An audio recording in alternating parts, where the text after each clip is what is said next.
చూస్ country delight, live better. ఇప్పుడే country delight యాప్ని download చేసుకోండి. నమస్తే, వెల్కమ్ టు సుమన్ టీవీ. నేను పద్మిని. ప్రస్తుతంతో పాటు ప్రముఖ ఆధ్యాత్మికవేత్త Shri Matangi Rajashyamala charitable trust and founder Brahmashri Nishant Sharma Avadhani గారు, మహాబగల్ అఘోరా తాంత్రి. ఆయనతో మాట్లాడదాం. నమస్కారం అండి. మహాదేవం. ఎలా ఉన్నారండి? బాగున్నానమ్మా. కార్తీక మాసం చాలా చాలా చాలా బిజీగానే నడుస్తోందని చెప్పుకోవచ్చు. ప్రతిరోజు మీ గ్రూప్లో మీరు చేసేటటువంటి శివారాధన చాలా అత్యద్భుతంగా చేస్తున్నారు. స్వామికి, మీ స్వామికి మా నమస్కారాలు. మా తరపున. మీ గుడిలో ఉన్నటువంటి స్వామా? అవునమ్మా, నాది సొంతది దేవాలయం. రాజశ్యామల సహిత శ్రీనాగ అమృతలింగేశ్వర పంచాయతన దేవాలయము నాది. అందులో ఉన్నటువంటి స్వామి అద్భుతం. చాలా చాలా చక్కగా చేస్తున్నారు ఆరాధన. ప్రతిరోజు చక్కగా స్వామివారి దర్శనంతో మొదలవుతోంది మాకైతే. ప్రతిరోజు చాలా సంతోషం అండి. అంతా ఈశ్వరి. అంతే, ఖచ్చితంగా. అయితే మీ గుడి విశేషాల గురించి నెక్స్ట్ వీడియోలో మనం వివరంగా ఒకసారి మాట్లాడుకుందాము. అంతకన్నా ముందు అన్ని పౌర్ణమిలోకెల్లా చాలా చాలా మహిమాన్వితమైనటువంటి పౌర్ణిమ కార్తీక పౌర్ణిమ వచ్చేస్తోంది. రేపు 5వ తారీఖు బుధవారం కార్తీక పౌర్ణిమ.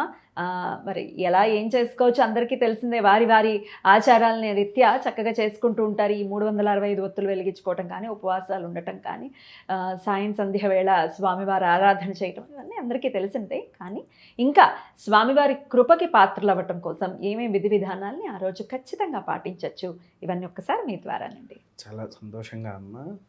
వాస్తవానికి ఏంటి అని అంటే, చాలామంది మన పూర్వం నుంచి మన పెద్దవాళ్ళు ఏం చెప్తున్నారంటే, కార్తీక పౌర్ణమి వచ్చిందా, శివాలయానికి వెళ్ళావా, శివుడికి చెంబెడు నీళ్లు పోసావా, మరలా అక్కడ ఒక 365 వత్తులు వెలిగిస్తే సంవత్సరం పాటు దీపం వెలిగించినా వెలిగించకపోయినా నడుస్తుంది అనే ఉద్దేశంలో అలా 365 వత్తులు వెలిగించేటువంటి వారు. కానీ అసలు శాస్త్రం అయితే అది కాదు తల్లి. ధర్మ ప్రకారంగా అంటే ఈ వెలిగించినా వెలిగించకపోయినా అనేది అయితే అది నిజమే. అసలైతే చెయ్యవలసిన విధానం ఎలా ఉంటుంది అంటే, ప్రాతకాలమున సూర్యుడు ఉదయించక ముందుకే బ్రాహ్మీ కాలం యందున లేచి ఉసిరికాయలు దొరుకుతాయి కదా, ఉసిరికాయలోను తెల్ల నువ్వులు, కాస్త కొబ్బరి నూనె కానివ్వండి, లేకపోతే నువ్వుల నూనె కానీ వేసి దాన్ని బాగా దంచి చూర్ణం చెయ్యాలి. చూర్ణం చేసి మనం చేసేటువంటి స్నానం ఏదైతే ఉంటుందో వెచ్చటి నీళ్ళతో లేదా చన్నీళ్ళు చేస్తున్నా అది తీసి దాంట్లో వేసుకొని కలిపేసి స్నానం ఆచరించాలి. ఇప్పుడు ఉసిరికాయ దేనికి సంబంధించిన విటమిన్ తల్లి? సి విటమిన్లో ఉంటుంది. శీతల కాలంలో సి విటమిన్ అనేది మనకు అవసరమైనటువంటి, ఈవెన్ చర్మానికి కూడా.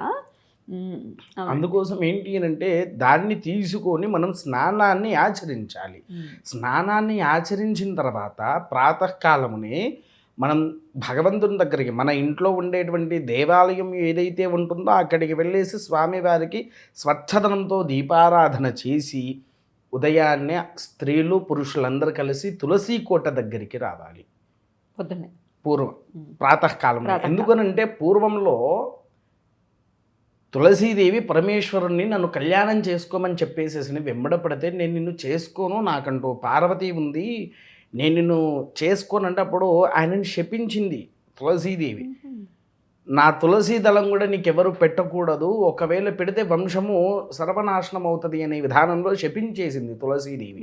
అందుకోసమే పరమేశ్వరుడికి మనం తులసీదళ అర్పణం అనేది చేయకూడదు అనేటువంటిది మనకు శివపురాణంలో ఎన్నిట్లలో వెల్లడించి మరీ ఉంటుంది. అయితే కాకపోతే అక్కడ ఏంటి అంటే ఈ యొక్క విషయంలో, ఎందుకంటే తను కూడా ఒక స్త్రీమూర్తి కాబట్టి పరమేశ్వరుడికి నిత్యంగా ఆమె కూడా పూజ చేస్తుంది అప్పట్లో. అయితే ఈ కార్తీక మాసం వచ్చినప్పుడల్లా ఆమె కూడా ఆయనకు దీపారాధన చేస్తూ ఉంటుంది. ఈ దీపారాధన శక్తి వల్ల మనం తులసీదేవిని ఎప్పుడైతే తీసుకుపోయి పరమేశ్వరుడి మీద పెట్టామో ఆ దోషం అనేది మన ఇంటికి వస్తుంది. కాబట్టి ఆ దోషాన్ని మా ఇంటి వైపు రాకుండా ఉంచు తల్లి అనే ఉద్దేశంతో అక్కడికి వెళ్ళేసి తులసీ కోట దగ్గర దీపారాధన చెయ్యాడు. 365 వత్తులు మొదలు వెలిగించాల్సిందే తులసీ కోట దగ్గర మన ఇంట్లో. తులసీ కోట దగ్గర అది వెలిగిన తర్వాత దేవాలయానికి వెళ్ళి స్వామివారికి పంచామృతాభిషేకాలు అనేటువంటిది ఆచరించాలి. ఆచరించిన తర్వాత మళ్ళీ సాయంకాలం వరకు ఓం అనే పదాన్ని రాకుండా నమశివాయ అనే నామముతో స్వామివారిని ఉచ్చరిస్తూ ఉండాలి. ప్రదోషాకాలం వచ్చిన తర్వాత దేవాలయానికి వెళ్ళి, ఈ కార్తీక మాసంలో ఉండే ప్రత్యేకత ఏంటయ్యా అంటే ఆకాశ దీపం. ఈ ఆకాశ దీపాన్ని వెలిగించే సమయంలో దేవాలయం దగ్గర ఉండి ఆకాశ దీప దర్శనాన్ని చేసుకొని దేవాలయంలో పెడితే కనుక మళ్ళీ స్వామివారికి మరలా అభిషేకాన్ని గావించి బయటికి వచ్చి 365 వత్తులు, దానితో పాటు ఒక ముఖ్యమైనటువంటి ఒక ఆకు ఉంటుంది తల్లి, దాని పేరు పాండవ పత్రి. కీర్తనలో మనం చెప్పాను ఈ విషయము. ఈ పాండవ పత్రి పెట్టి 365తో పాటు ఈ యొక్క ఆకు ఉంటేనే కార్తీక దీప వెలిగించినటువంటి 365 వత్తులు ఏదైతే ఉంటుందో అది వెలిగించినటువంటి పుణ్య ఫలితాన్ని మనం పొందుతూ ఉంటాము. అయితే ఇది అయిపోయిన తర్వాత ముఖ్యంగా కార్తీక మాసంలో దీపాదానం అనేది శ్రేష్టమైంది. ఉసిరి దీపము, పిండి దీపాలు దానం చేస్తూ ఉంటారు. కాకపోతే ఈరోజు ఇచ్చే దీపము ఎంతో ప్రాముఖ్యత. బంగారు తీగలతో తయారు చేసినటువంటి వత్తులు, వెండి దీపాలు, దాంట్లో ఉసిరిని పెట్టేసి ఆ వత్తులకు ఈ బంగారు దీప వత్తులు ఏవైతే ఉన్నాయో దాన్ని జోడించి 5 దీపాలుగా పెట్టాలి. 5 దీపాలు చేసి ఒక కొత్తది పళ్ళెం కానివ్వండి, ఇత్తడి పాత్ర అయితే శ్రేష్టమైంది. ఇత్తడి పాత్రలో బియ్యాన్ని పోసేసి బియ్యాన్ని శ్రద్ధగా పెట్టేసి స్వయం పాకాధికాలు, బియ్యం, పప్పు, ఉప్పు, కూరగాయలు ఉంటాయి కదా తల్లి, అవన్నిటిని కూడా చుట్టూరుగా పెట్టేసేసి ముఖ్యంగా అసలైంది మనకేంటి కార్తీక మాసంలో హరిహరులను పూజించేటువంటి గొప్ప మాసము. ఈ మాసం మనకు ఇంకా ఏ మాసంలో వీళ్ళిద్దరిని ఎక్కువగా ఆచరించేది కాదు. ఇది ఎప్పుడు కార్తీక పౌర్ణమి రోజున స్వామివారికి అభిషేకాన్ని ఆచరించిన ఈ దానం ఏదైతే ఉంటుందో దాంట్లో సాలగ్రామ దానం ముఖ్యమైనది. ఈ సువర్ణవత్తులు, వెండి దీపాలు లేదండి, అంత స్తోమత మాకు లేదు. సువర్ణం ఎలా ఉందో చూసారు కదా. అవును, అంటే భక్తులు ఒకవేళ లేకపోయినా వెండి తీగ తీసి దాని మీద బంగారు పూత వేయమంటే వాళ్ళు వేస్తారు. సంతోషంగా చేయవచ్చు. ఒక్క ప్రమిద ఇస్తే సరిపోతుందండి? 2 జతగా ఇవ్వాలి. 5టికి 2 ఉన్నా సరిపోతుంది. ఇవన్నీ పెట్టేసి సాలగ్రామాన్ని కూడా పెట్టేసి స్వయం పాకాధికాలతో బ్రాహ్మణుడికి నువ్వు ఎప్పుడైతే పౌర్ణమి రోజున మనం దానం చేస్తామో దానివల్ల స్వామివారి యొక్క అనుగ్రహ శ్రేష్ఠి. అసలు ఈ దీపం కూడా ఏంటి అని అంటే కృతంలో చెప్పినట్టున్నాను మీకు. జ్యోతి అంటే ఎవరు తల్లి? పరమేశ్వరుడి యొక్క కుమార్తె. మామూలుగా వాస్తవానికి మీకు తెలిసినంత వరకు శివుడికి ఎంతమంది భార్యలు తల్లి? ఒక్కరేనా? ఎంతమంది కుమారులు? కుమారులు అంటే 2 కుమార్తెలు. మానసాదేవిని కూడా కుమార్తె అని అంటూ కుమార్తెని అసలు ఇవన్నీ పక్కన పెట్టేస్తే ఆయన జగదప్పితరో వందే పార్వతీ పరమేశ్వరం. ఆయనకి పిల్లలు ఎంతమంది అంటే వాస్తవానికి ఏంటంటే 4 భార్యలమ్మా. 4 భార్యలా? మొదలు సతీదేవి, మొదలు సతీదేవి తన యొక్క రీతిలోనే పుట్టినటువంటి దేవి పార్వతీదేవి. వివాహం చేసుకున్నాడు, గంగను వివాహం చేసుకోవాలనేది లేదు. ఎందుకంటే భైరీగా గంగాదేవి యొక్క కళ్యాణము ఎంతో మనం చేశాము, కాకపోతే కొద్దిగా పాటిస్తారు, కొంతమంది పాటించారు. కేవలం పట్టి మాత్రమే ఉంచాడు అని అంటుంటారు. వివాహం అయితే అయింది. మరి ఇంకొకరు 4వది సాక్షాత్కారుడైనటువంటి శ్రీమన్నారాయణుడు మోహిని దేవి రూపంలో. అవును, వివాహం అయింది వారికి. వివాహం మనం ప్రవరాచు కొట్టినా గూగుల్లో వచ్చేస్తుంది. దానికి పూర్వంలో కూడా మంత్రాధికాలు కూడా ఉన్నాయి. కాకపోతే ఏంటంటే చాలా అత్యంత తక్కువగా ఉండేటువంటి కళ్యాణంగా చేస్తూ ఉంటారు. అయితే శివుడికి సనత్ కుమారుడుగా పూర్వంలో ఉండేటువంటి వాడు సుబ్రహ్మణ్యం అంటే ఒక ఋషి. ఆయన దగ్గరికి వెళ్ళి పార్వతీదేవి ఎన్నోసార్లు వేడుకుంది, నువ్వు నా గర్భంలో జన్మ. ఎందుకనంటే ఆడే చతుర్వేద పండితుడు, సకల శాస్త్ర ప్రావీణ్యుడైనటువంటి వాడు సుబ్రహ్మణ్యేశ్వరుడు.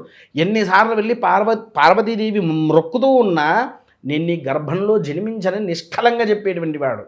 తర్వాత పరమేశ్వరుడు నా భార్య అడిగింది నాయన రారా అంటే పరమేశ్వరుడి కోసము తన గర్భంలోకి వచ్చినటువంటి వాడు సుబ్రహ్మణ్యేశ్వరుడు.